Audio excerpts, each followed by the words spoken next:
Депутат Балбак Төлөбаев той ашка кошумчаны алтын менен алып барууну сунуштады. Той ашка кошумчаны алтын менен алып барууну салтка айлансак деген сунушун жогорку кеңештин депутаты Балбак Төлөбаев Facebooktагы баракчасына жазды. Анда Түркияда жамандык жакшылыкта кошумчага алтын алып баруу салт экенин мисал келтирген. Калайык шарт болуп калса, баары бир той ашка кошумча кошобуз. Түрктөрдө ушундай салт бар, тойлорго кошумча алтын алып барышат. Мына бизде да ушундай шарт түзүлдү. Экономикага да пайда болот, казынага да акча түшөт. 1 граммдан 100 граммга чейин чөнтөккө жараша бизде эле ушуга өтсөк болот эле. Бардык банктардан сатып алганга шарт түзүү керек. Алтын ар дайым баа, деп жазган депутат. Буга чейин президент Садыр Жапаров жарандарды акчаны алтын менен сактоого чакырып, алтын кунун жоготпойт деген пикирин айткан. Булак супер чекиткейжи. Доллар 97 сом 3 мартка карата валюта курсу. Бүгүн 3 мартка карата Кыргызстанда доллардын курсу 97 сомду түзүүдө. Бул тууралуу валюта кежи сайты билдирет. Ал эми 1 рубльди сатуу 1,10 сомду түзсө, сатып алуу 86 тыйынды түздү. Көчөлөрдөгү акча алмаштыруу жайларында 90 тыйындан сатылууда. Булак медиа центр чекиткейжи.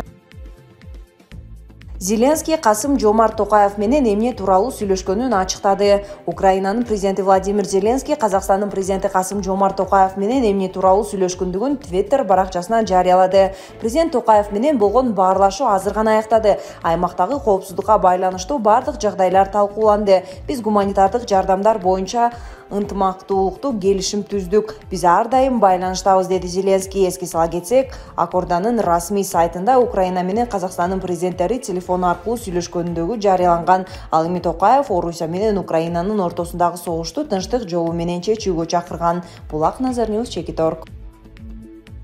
Украинадагы качкындардын саны 1 миллионго жетти.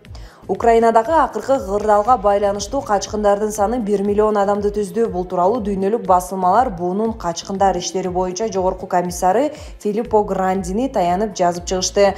7 күн ичинде 1 миллион качкын Украинадан коңшу өлкөлөргө киргенине күбө болдук, деп жазып калтырган Гранди Twitter баракчасына. Эске салсак, 24 февраль күнү таңгамал Украина менен Орусиянын ортосундагы кырдаал урчуган. Булак супер чекиткейжи. Киевде ок атышуулар тыным алган учурда үлпөттөй өткөрүлдү. 2 мартта Киев шаарында кайгул полициясынын жетекчиси Юрий Зазуля менен журналист Ангелина Корякина үйлөнүштү. Никеге туруу фактысы улуттук полициянын кайгул департаментинин жетекчиси Евгений Жуков тарабынан күбөлөндүрүлдү. Бул тууралуу ал Facebook баракчасына жазган. Аскер кырдаалынын мыйзамына ылайык мен бөлүмдүн жетекчиси катары кол алдымда иштеген Юрий Зазуля менен анын сүйлөшкөн кызы Ангелина Александровна экөөнүн никесин күбөлөндүрдүм, деди Жуков.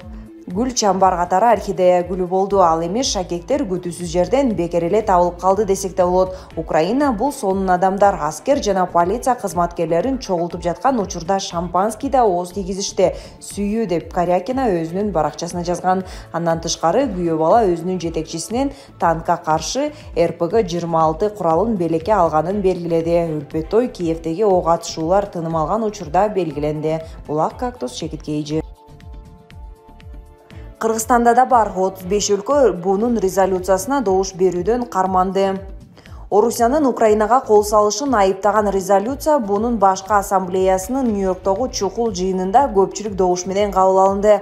Орусиянын согуштук аракеттерин токтотуу Украинанын эл аралык деңгээлге таанылган чек араларынан, анын ичинде 2014-жылы аннексияланган Крымдан аскерлерин чыгаруу талабын камтыган документке уюмдун 141 мүчөсү добуш берди. Орусиядан согуштук аракеттерди токтотууну жана Украинанын эл аралык деңгээлде таанылган аймагынан, анын ичинде 2014-жылы аннексияланган Крым жарым аралынан аскерлерин чыгарып кетүүнү талап кылган документти уюмдун 141 мүчөсү колдоду. 35 мамлекет, анын ичинде Казакстан менен Кыргызстан добуш берүүдөн карманышты. Ал эми Орусия, Беларусь, Түндүк Корея, Сирия жана Эритрея резолюцияга каршы добуш беришти. Бул дагы добуш берүүдөн кийин Украинанын президенти Владимир Зеленский резолюцияны колдогон өлкөлөргө ыраазычылык билдирди. Булак Евразия Today Чекитору. Кармаштын чордунунда калган Харьков. Украинанын бир катар шаарларын аткылоону улантып жатат. Харьков шаарында курман болгондордун саны 20-дан ашты. Киевдеги телемунарага тийген ракеталык соккудан кеминде 5 киши набыт болду. Орус армиясы стратегиялык Херсон шаарын өз көзөмөлүнө алганын билдирди. Украин бийлиги ал маалыматты четке какты.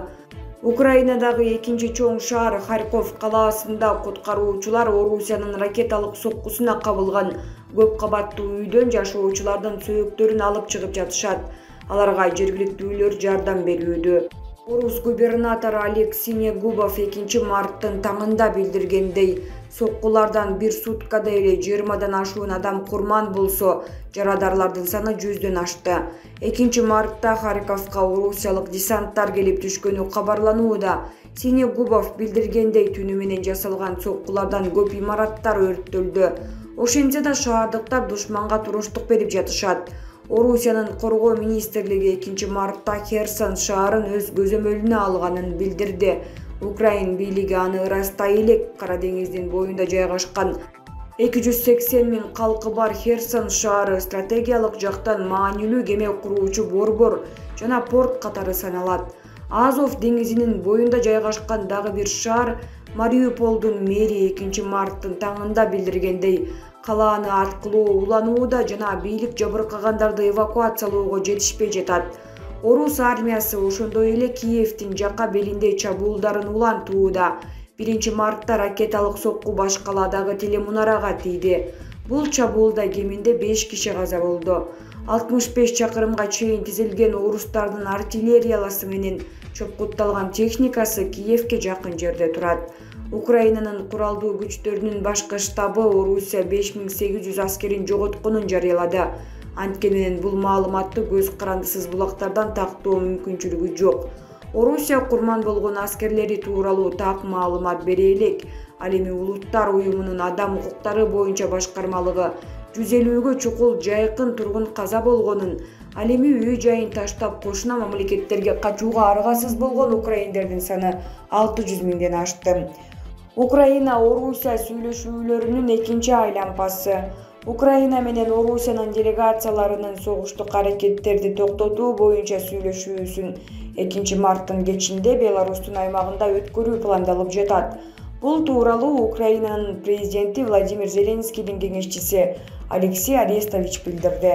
Мурдараак Украинанын тышкы иштер министри Дмитрий Кулеба Киев ок атышууну токтотуу үчүн сүйлөшүүнү улантууга даяр экенин билдирип, бирок алар Орусиянын талаптарына макул болбой турганын айткан.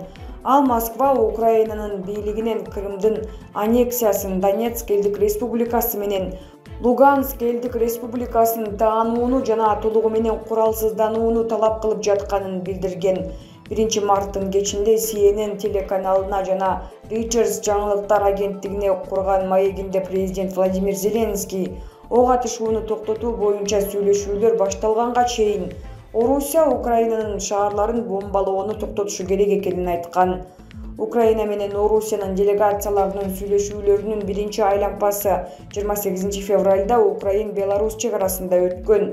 Тараптар анда бир пикирге келе алышкан эмес, айрым чечимдер такталганын, калганын өз жетекчилери менен кеңешүү үчүн артка кайтып жатканын билдиришкен. Орусия 24 февралда Украинага басып кирген. Bir аптадан бери Орус армиясы Украинанын бардык аймактарында аткылоосун жана бомбалоосун улантууда. Андан бери ондогон жайкын тургундардын жана жүздөгөн аскерлердин өмүрү кыйылганы маалым болду. Булак Азаттык.org. Украинанын аскерлери эки Кыргызстандык үй-бүлөгө жардам берди. 2 мартка караган түнү Украинада салыштырмалуу тынч өткөнүн Кыргызстандын элчиси Идрис Кадыркулов билдирди. Ал сүйүнчү менен социалдык тармактагы баракчасына бөлүштү. Биз жаш баласы бар аялды Днепр дарыясынын чыгыш жээгинен эвакуациялоого жетиштик. Алар 3 сутка бою жете албай жаткан Польшага аман эсен жетти. Ошондой эле кагылышуу болгон Ирпин шаарынан чыгып кетүүгө украиналык аскер кызматкерлери 2 жаш балдары бар үй-бүлөгө жардам беришти. Учурда алар коопсуз аймакта, деди Кадыркулов. Ал Кыргызстандын элине ар кандай жардам көрсөтүп жаткан Украинанын жарандарына ыраазычылык билдирет. Дүйнөдө жакшы адамдар жок эмес, рахмат, деп жазган элчи. Эске салсак, буга чейин Кыргызстандын 300дөн ашуун жараны Украинадан чыгып кетүүнү каалагандыгын билдирген. Эвакуация Венгрия, Румыния жана Польша аркылуу жүргүзүлөт. Булак Кактус чекетке ийже.